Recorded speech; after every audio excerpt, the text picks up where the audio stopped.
money still chasing the mill. Wasn't lucky, I've been in the field.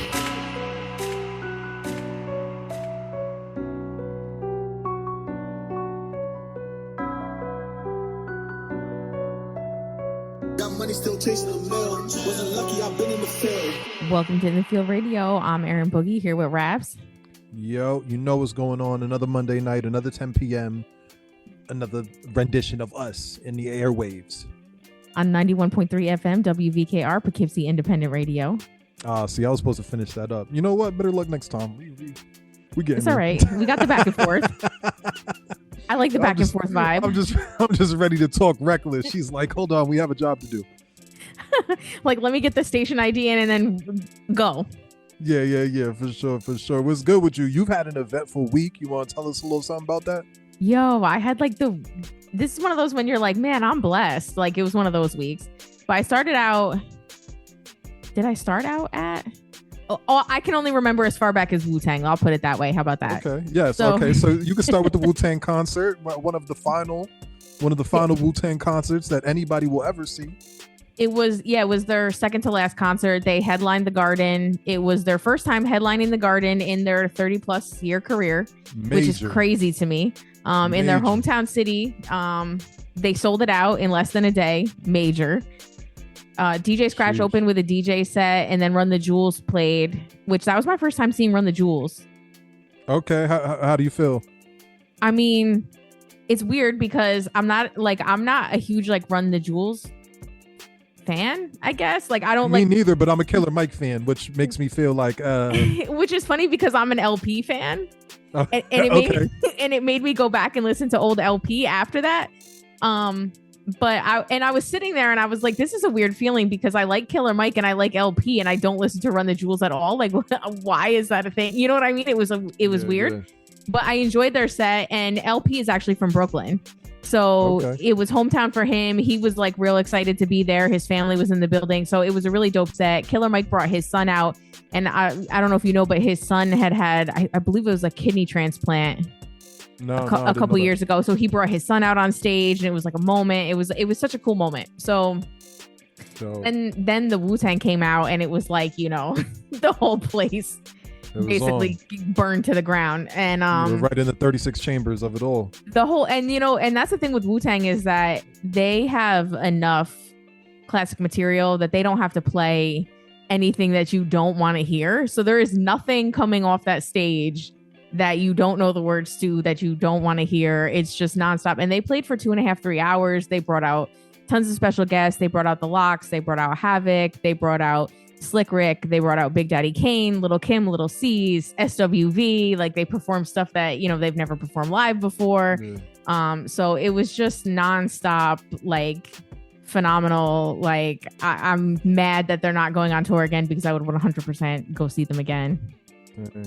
Dang. But yeah, that's got to be big. I mean, for you to say that they're on stage that long, looking back, they've got so much material as a group.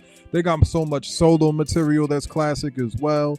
When you talk about the features, it's I can see how it gets, somewhat endless. But I mean, speaking of endless, your night didn't stop there. You kept it moving. Well, I seen you with some other notable people. Yeah, came home, took a nap, and was right back into the city the next night for Benny the Butcher had the release party for Summer Butch 2, down in the city, which that was all right. I was exhausted from the night before, so it was one of those where I was appreciative that I was there, but I really wanted to go home. Okay, but then you found yourself in a studio session. I found myself in a studio session, did not go home. And when I walked out of the studio session, it was morning. So I did the 48-hour run, and it was pretty epic, but I'm blessed and I can't complain. So who else did you run into? Don't be humble now. I mean, let's go on. Who'd you end up in the studio? All right, so I got to drop the bombs. I ended up in the studio with Dave East. He's working on a new project, and it's fire. Obviously I can't get into any details. I was gonna say, I saw even when you posted it with the audio off. So yeah, of course. Obviously there's big things at work, man. So I'm glad you had a dope weekend. You know what I mean? Yeah. That's fire. Yeah, shout out to my weekend because I crashed hard by the time I slowed down. You know what I mean? I think necessary. what was it? Yeah, Friday. I think I got through Friday. It was like double shot of espresso. If I could have mainlined it, I would, but I had to just drink it. And that's what I did. I just drank espresso all day long to get me through it. But it was definitely one of those like magical weekends that, you know, I don't take it for granted for sure. There you go. That's dope. That's dope, man. Had me a little weekend as well. I was DJing over at Midnight Ferry on Friday. Shout out to everybody over there. Good staff, good drinks, good vibes. Shout out to the Mavors. They were definitely in the building. Big happy birthday shout out to Manny Mavor. She was going up big for her B-Day, you know what I mean? So we had to set it off right. House of Birria. I feel so, you know, I got to work on my pronunciation with that because I feel very not Latino when I try to say it. But, you know, had a good brunch vibe over there on Sunday yesterday. A lot of people dancing again, some other birthdays being celebrated. Big up to all my Colombians celebrating Colombian Independence Day. Yeah, we did it big, man. And I'm, you know. I had my friends convinced to come through and see you on Friday night, and then I had to come home and go to bed. Listen, I almost forgot. We both here talking about our weekend. We made a pit stop this weekend. Yes. Oh, I was going to bring it up. Trust me, I didn't forget. On another platform, man. I want to give a big shout out to my man Mike Williams over at the Honest Hour podcast. Please go revisit that. So he came on before you came on, so we're gonna have to have him come on again. But he did stop through In the Field Radio, so that is out on all streaming platforms. So please go to wherever you listen to podcasts and revisit that. Because it was crazy. You've had an episode with him personally. Yep. I've had an episode with him personally on his platform. But this is the first time that me and you as a team have really sat anywhere. So it was dope for us to just get asked some questions, dig a little deeper, find out how, you know, us joining forces came about, and I had a good time over there. You know, I'm probably getting canceled once it drops, but that's fine. Aaron, nah. You good? You know what? Sometimes I get to shut up and you know, Aaron gets to be my mouthpiece, and I'm like, yeah, I like that. What up? But I came out guns blazing. But you know what? On the flip side, man, she showed you she was a pit bull in a skirt, man. She was about to make me cry, man. She was over here talking about some, you know, when I was looking for somebody, it just had to be Rapz and nobody else. And then she started talking about why. I'm like, dang. I'm like, okay. You know what? It's like, I think we spoke about it there, but maybe about a different topic to some degree. But like, just talking about like how hard you work. And sometimes you be, you know, so head down and grinding that like eventually you never even notice that like, or you never even stop to think about how other people might view what it real. is you do. So like, nah, that was definitely an eye opener for me, man. So appreciate you, but again, appreciate my man Mike Williams for having us on. That episode will be coming out sometime soon, hopefully sooner than soon, but we'll see. Yeah, I hope it comes out soon. I want everyone to hear it so they can. I want those clips to drop. That's what I want. Yeah. I gave sound bites for sure. Oh no, that's a fact. So listen, we talked about you seeing Benny. We talked about you seeing Raekwon, obviously, if you were there at the concert. Both dropped albums this past week.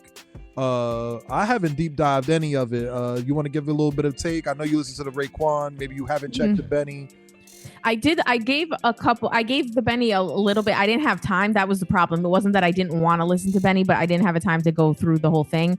So I kind of like, I grazed it, I guess, like just a little bit here and there. So I didn't really get any, I have no review for it. There's no way that I would be able to be like, I liked it or I didn't. But Raekwon, I listened to the whole thing and everybody kept saying that because they were surprised that I didn't listen to it when it dropped. And I was like, dang, like y'all gave me 24 hours. Like, need a little more time. Tell us if it's a classic or not now. Yeah, and I know how it goes. It's definitely I would say people were saying, you know, it's a top contender for album of the year. I would agree. It's definitely a solid project. Haven't heard Raekwon like that in a very long time. I really liked Nas's verse on that album. I thought that was really fire. Griselda made an appearance, which was pretty cool. It's nice to see them because I think they're like when people talk about who are, you know, like the top rappers of this generation, that's who they always talk about. So I like when the older guys are dropping that they do include them. I think it bridges the gap. Oh, for sure. Because I feel like they're kind of like the last people cut from the cloth of the generation before. Yes. So, you know, especially even when you say like, you know, Raekwon, like to know that there's people from legendary groups that are trying to tap into this legendary group, that, you know what I mean? That just kind of speaks for itself. And then you had the Ghostface appearances, which I'm sorry, but Ray and Ghost together, like seeing them on stage together was phenomenal. Doing their little back and forth, you know, because Ray always does it. Like when he does, because what they'll do when they have you ever seen them live together? Yeah, I actually saw them with Nas about a year or two ago in Connecticut. Yep. I know exactly what you're talking about. Yep. So you know that they'll come out and they'll do some of their more popular solo stuff. So like Ray always does like the stuff off the Purple Tape, and like so to have Ray drop this album and then have like some of those like Ghostface songs with him. Oh yeah. Like I love that. I just love that vibe. That's some of my favorite Wu. No, that's big. That's big. Honestly, I really haven't dived into any music. I'll be honest, with like preparation for this past weekend, mixed with like trying to get everything for the show. You know, what songs am I playing for the show? You know, I really just didn't even get a chance. I do want to shout out a couple of the artists that I featured, you know, recently with these mixes on the show. They showing a lot of love from Philly to more localized artists from out our area to, you know, a lot of people tapping in, a lot of people finally, you know, getting around to seeing the Stun of Sandy clip. So they tapping in because of that too. Run that interview up. Yeah, for sure. And speaking of interviews, I do want to make mention, big shout out to my guy Javon to the M. He got an album dropping this week, Friday, 3 songs, some skits on there. It's that light pack that you need, but it's everything that you've been waiting to hear from him. Make sure y'all go check that out, because we sat down and did a little interview, part of his rollout, and it's gonna be dope. It's definitely gonna be dope. Yeah, you gotta grab that interview from him so we can air it. And I want to applaud him too, because I've been watching the rollout and he's rolling that out like a major label artist. Like he's been doing with the clips and the behind the scenes and some of like the interview clips and the content that he's had. He's running around with the cowboy hat on. Yes. You know? And that song Arizona, when it drops, is going to be going crazy, and I'm definitely going to be playing that on here, man. I'm just being very, very considerate, because that song has been on my computer for the past year and some change now. Wow. I love when you hear stuff like that. Yeah, just waiting for him to drop it. I'm like, yo, stop playing. But, you know, at this point, he done playing, so we out here. No, I love that. Nah, big facts.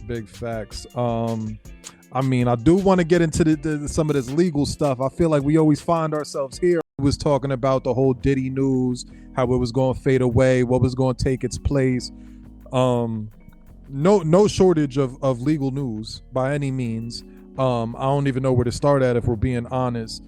We could start maybe with the Jeffrey Epstein list not being the not list, the list that doesn't exist anymore.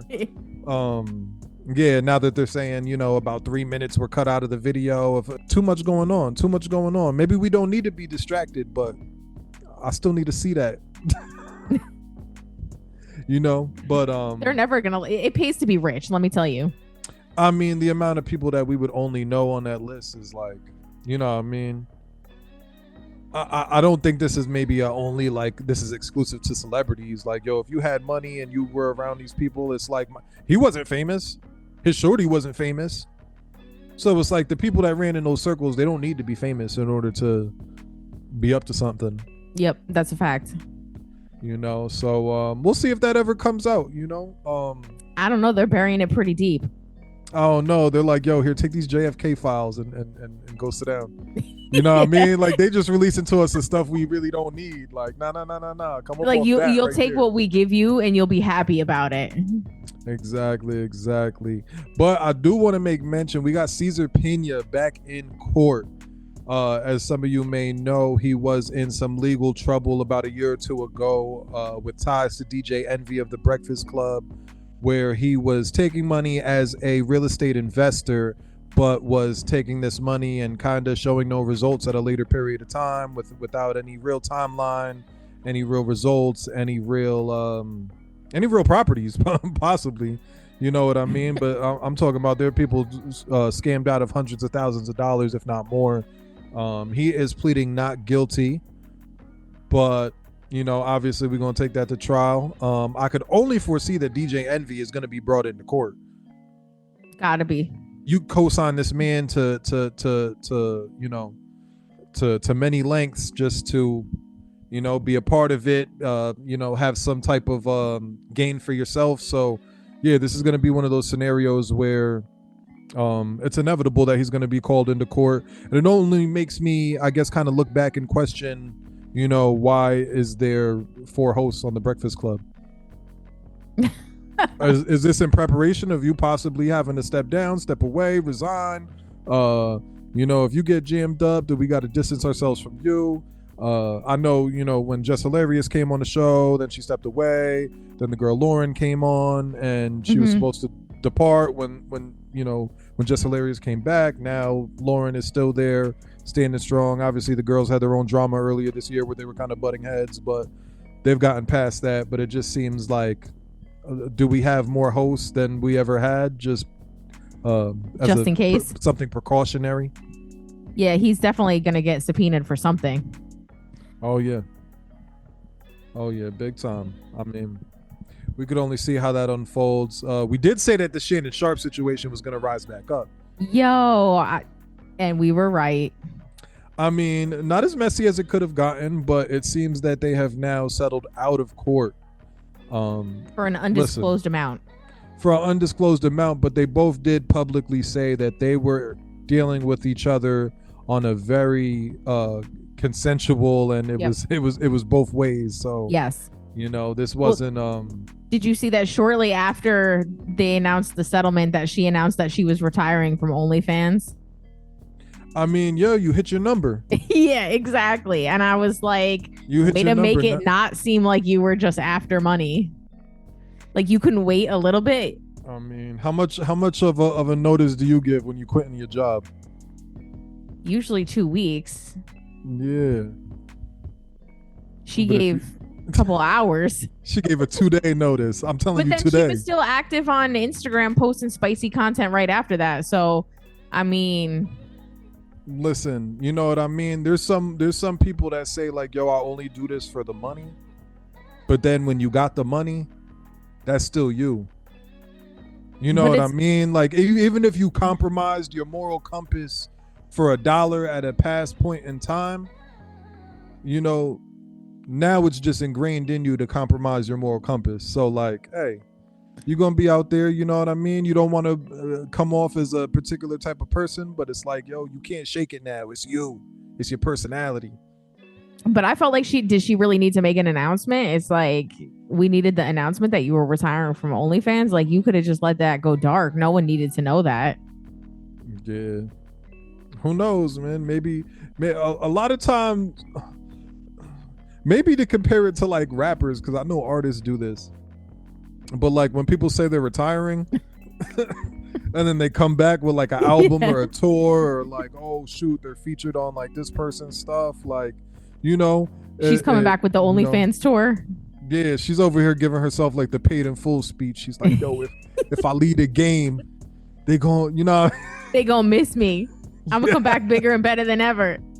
100%. I mean, that's just how it goes sometimes. I can't judge though. I can't judge, man. I'm judging. I mean, if you doing it, there's people that's buying it. So like, maybe I'm not judging that part of it. I'm just judging the announcement that came hours after you settled in court. It's like, clearly this was a money grab. You got your money. Now you're announcing your retirement from OnlyFans. It's like, you ain't have to do all that. Yeah. I mean, I'm sure we'll see her somewhere else if it's not there. Yeah, for sure. If it's not there, we'll see her somewhere. You know what I mean? Agreed. Go ahead. What else you want to make sure that we get to? Skepta and Joyner Lucas. Oh my goodness. Yeah. The beef we didn't know we needed. You know what? I think that we're just so beef heavy, pause, in rap, where like everybody, and I get it, like the people that are engaged in it, they're doing it for purist hip hop reasons. You know what I mean? Like, they're really trying to showcase their skill, show that they're better. They're going to go and do, you know, this exhibition like, you know, matches and bouts with each other. The only thing is, I'm not sure if the fans really want this. No, they don't. And that's like the general sentiment that I've gauged off of it. Did you listen to the songs? No. Oh, I did. I did 'Cause my I'm due just feeling diligence. like I'm just feeling like I don't need it. There's Drake is meddling all in it, and I feel like he's trying to distract us from the fact And I that feel like that's where it came from, and especially with him talking about UK rappers are better than US rappers, and then now yeah, and it's like, Skepta's bro, US rapper, a US rapper just cleaned you up, bro. I don't even know if Yeah. you allowed to even be folded saying you any up. of that. You know what I mean? Your man is getting poked up in London, top 5. Like, I don't know who. Yeah. I think like you're just finding a new place to ride with, even though you always was on your man's them type vibes. But Yep. yeah, Yeah, you no, know what I mean. Just seeing you leave the U.S. in the rear view mirror like that after what's happened to you is a little funny. I listened to it, and Skepta's track, it wasn't for me. I'm not a huge fan of UK rappers to begin with, so I knew I wasn't gonna enjoy it. And then Joyner Lucas, he did his thing, but again, it was just kind of like, I didn't want this. I didn't need this. And here we are. So, all right. Yeah, I'll pass. I'll pass, man. It ain't nothing against nobody, but I'll just pass. Like, you know what I mean? Even the Joey Badass and like the other stuff, like that, it was cool. Y'all listen to it real quick. Pass. Yeah. You know what I mean? Like, and again, like I said, no disrespect to nobody. I know they're doing it for the right reasons, for purist reasons, for competitive reasons, but And I love me some Joey too, but again, it didn't stick. It came and it went. Yeah, no, very much so. But I mean, as you've seen with Kendrick, the winners of these type of bouts, like they it pays dividends. Yep, absolutely. So I think everybody's kind of striving for that same result, whether they get it or not is kind of out of their hands. Yeah, I guess it's if you want to carry your hat into the ring and see what coins shake out of it, by all means. Listen, I do got a little segment of the show. People be asking for advice. I like to give the advice. Maybe I might not even give you any advice whatsoever, but hey, you want to give this a crack real quick? I'm not gonna mention no name, but listen, my girlfriend recently had her ex reach out. For context, she had been single for about 2 years after they broke up, and it was being mainly due to him not supporting her or being there for her when she was going through some very personal stuff. He prioritized everything but her at the time, and no one really liked him ever since all that happened. Now the other day, she had told me that he reached out over text asking how his life has been lately, and she told me that she is curious as to why he's reaching out, so she wants to respond to him. I told her that she shouldn't, and she shouldn't care. I don't fancy the idea, and I want to know myself why he would want to. I know if my ex ever reached out, she would not want me playing the game by texting her back, so I don't know if it's me or if it's just a bit odd, or maybe I just care too much. Any advice is appreciated. Fan of the show. What you got for this? Yo, I'd be curious too if I was her, but I understand where he's coming from. See, this is why I like the yin and the yang of like this being a well, I guess you could co-ed show. You know what I mean? Listen, whatever you've heard about this dude in the past, about how bad he is and unsupportive he was and whatever, like, bro, it could have been worse than that. What you heard, I mean, you could have heard worse than just that. Whatever. That's one person's side of the story, bro. Yep. Don't ride with that. You didn't really say how long your shorty was with him, been with you. You know what I mean? Or been with him. Yeah. But honestly, man, yeah. I mean, you're not wrong for feeling something. I mean, and if she's straight up saying like, yo, I want to know what he's hitting me up about and what he's got to say, it's like, yeah, bro, 100% you in the right for feeling like that's about to rub you the wrong way, because it is. Yep. Yo, and honestly, people are entitled to feel how they feel. Yeah, you entitled to feel how you feel, but if she reaches back out, I don't know if she's entitled to act how she is about to take that action. You feel me?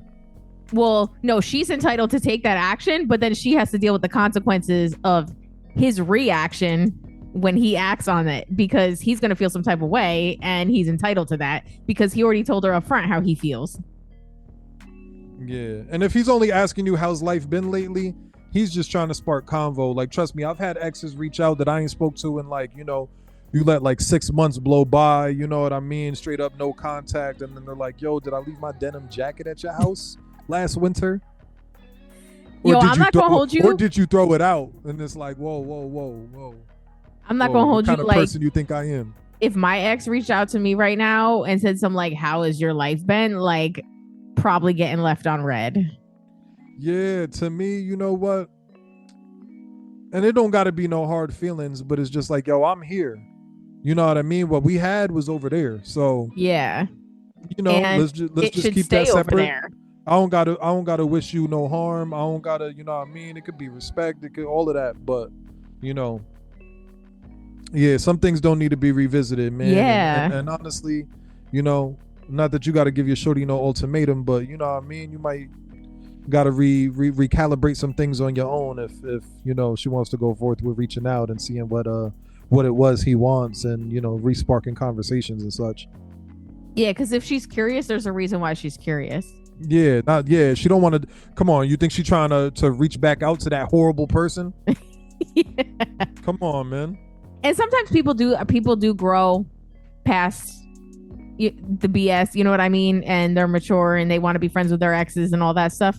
I'm not one of them, so Yeah. like, props to the people that can and do, but yeah, that's just messy, man. I'll try to leave it in the past, like, you know what I mean, where like, I could be cool with you, but it's like, all right, I could be cool with you for how long? Until you're dealing with somebody, I'm dealing with somebody, and I got to be honest enough to say, like, you know, and what is cool? What you mean, like cool in passing? Like, I might say hi to you in Stop and Shop. Yeah, to say like, yo, I'm in contact with my ex, like, whoever you about to be dating is not gonna be feeling that. Whoever I'm about to be dating is not gonna be feeling that. So like, why are we dragging this out? We've already both chosen our fate. We could say that. Yeah, no, agreed. It's different when you like run it. It's different when you run into each other like in public and you're like, hey, what's up? Give each other the head nod and keep it moving. Than if you're like sliding into DMs or hitting each other up via text and trying to, yo, how's life been? Let's get together and catch up. Like, no, thank you. Listen, you already know how you feel about it. Here's what your girl should do. She should go about it like, how would I want my man to handle this if his ex reached out? Yeah, for sure. But, you know, hey, hopefully this plays out in your favor, man. If not, yeah, if you got an update, send us the update. I was just going to say, but if not, please send us the update, because, yes, we're invested now. For sure. Hopefully that helped, man. By no means am I allowed to be giving relationship advice. Same. But listen, man, that's what I got to say. You asked, I'm answering, and here we are. Yeah, you know what it is. Again, this has been another Monday night, another 10 p.m., and we touching 11 p.m. So you know what that means. We got to get up out of here. They got to pay some bills, whatever they say in the radio world, you know? But listen, catch us here next week. Same time, same place, same station. You know. And we'll have an interview next week. Yeah.